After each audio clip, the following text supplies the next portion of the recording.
Welcome to Positive Atheism English channel.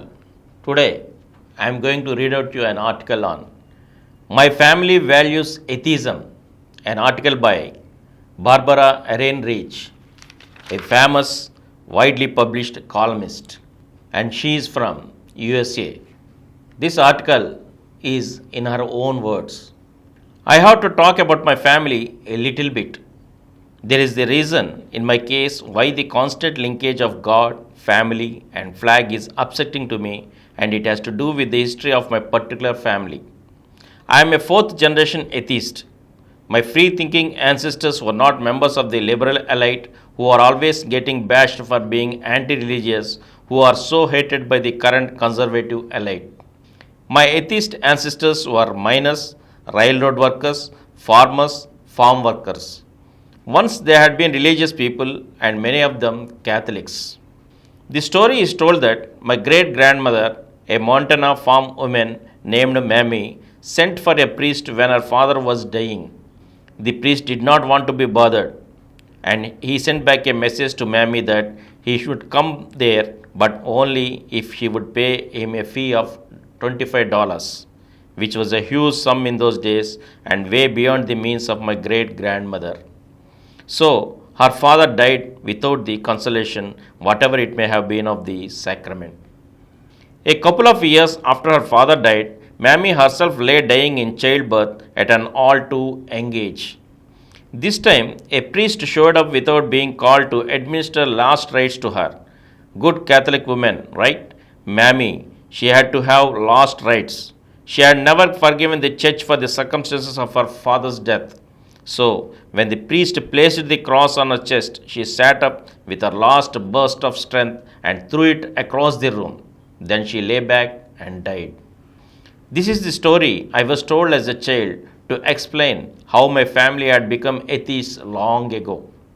It had nothing to do with going to places like Harvard or Yale and getting all kinds of higher learning in our heads.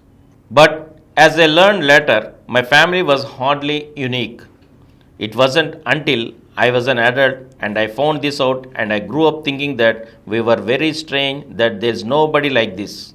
I am the only one that doesn't go to religious education when you get time out for that on Wednesday afternoons from public schools. I am the only one that doesn't put my head down for prayers. I thought we were just busy. As an adult, I found out that there was a big tradition of blue collar atheism in America, not only just in Butte, Montana, where my family had come from.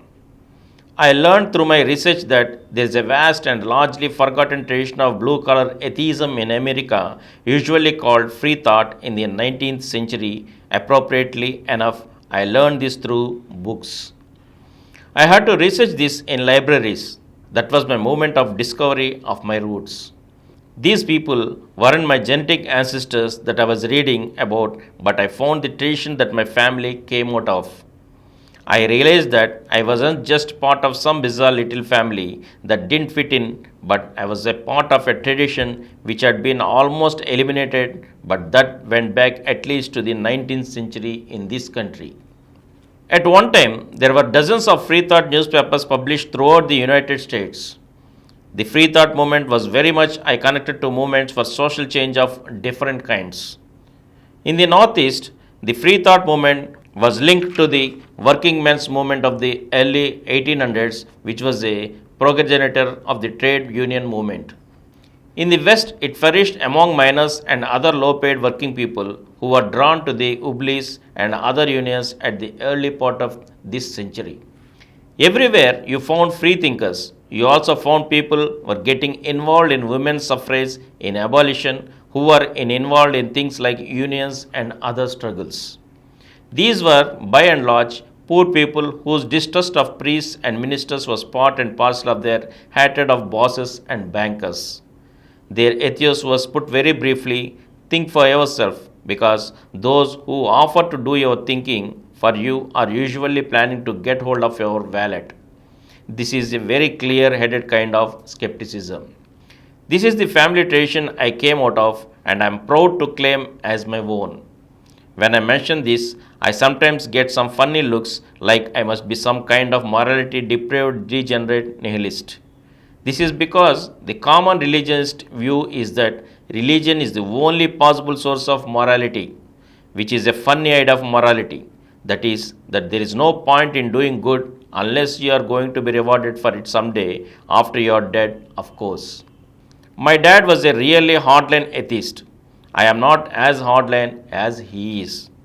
He used to read us Ingersoll on Sunday mornings, that was family quality time. He really believed some of the things I later found out that it says in the Bible, like that we shall be judged by the way we treat the least amongst us. He believed that because he had been one of those least amongst us in his life.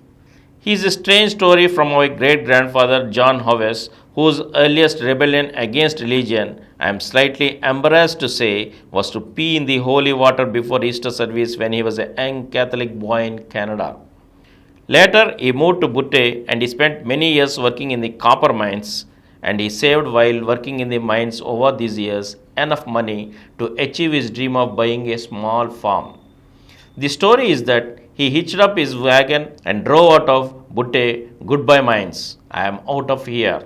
He came across an Indian woman and her child who were by the side of the road, needed a ride, and who, as this woman explained to him, had no money at all. So John Howes gave her all the money he had saved in all those years of mining and turned around and went back to Butte and back to his job in his mines.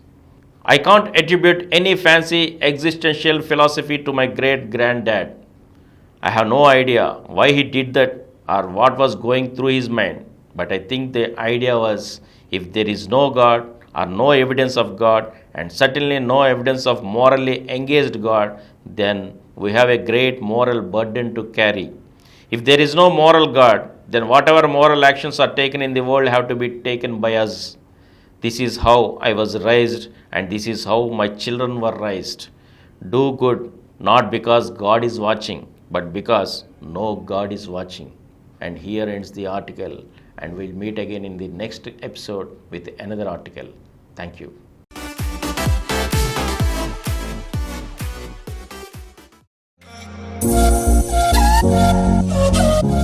For more videos, please subscribe to this channel Positive Atheism and activate the bell icon. Please download Samaram multi-channel app and watch your favorite channels from your mobile. App available on Google Play Store and subscribe to the channels.